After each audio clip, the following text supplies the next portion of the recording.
I could hear him from the kitchen parking his car. He must be tired, I thought to myself. I finished washing the last leaf of kales at the sink, then went to the fridge. It was full because I'd bought groceries the day before. A half-filled jar of Hobie Hobamedme mango juice was in there too. Grabbing the jar, I fetched a glass and poured some juice till it was almost full, then left the kitchen to find Yuri. He was not in the living room, though his car keys were set on the coffee table. I went into the bedroom, but he was not there either. I could hear the shower running. Setting the glass on top of the bedside locker, I proceeded to knock on the bathroom door. "Yes," he said while turning off the shower. "Honey, I brought you some juice. Thought you were hungry. I will be in the kitchen preparing dinner." Some seconds passed before he replied, "Thanks." With that, he resumed bathing. Resisting the urge to open the door and join him, I willed myself to go back to the kitchen. Dinner was waiting for me to prepare. Bringing out the chopping board, I cut the kales into thin slices. I was so grateful that I had the next 2 weeks to myself and my family. I was on leave. My only wish was to rekindle the spark that was once between us. I knew Yuri loved me, and I loved him too, so very much. It was hard to imagine my life without him. He was the one, and with every fiber of my body, I intended to spend the rest of my life with him.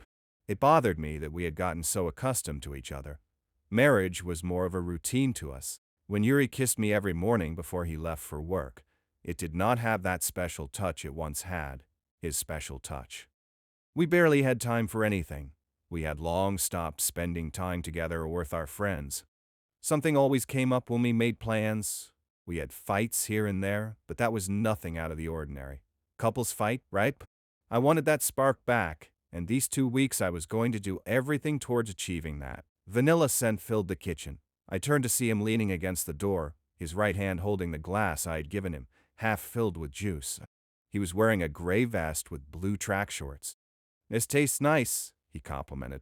"Thanks. I made it myself," I responded, beaming inside. He flashed a weak smile at me. I stood watching his reaction. The vein on his forehead bulged a bit. His dimples appeared and disappeared in an instant like a flash. In truth, my husband is a very handsome guy. Always wondered how I got him for myself. "How was work?" I asked, trying to start a conversation. I turned around, checked the meat that was boiling on the gas stove before resuming to chop my veggies. Work was fine. A brief moment of silence passed. I spanned around again. "I was thinking," I stated. "I want a divorce," he said solemnly. "What?" I asked as if I had not heard him the first time. "I want a divorce," he repeated. I held my forehead, which felt slightly warmer now. The room was dead silent with the exception of the meat that was boiling over. I looked at his eyes. He betrayed no emotion. I hated when he did that. Was he kidding me? It must be a big prank.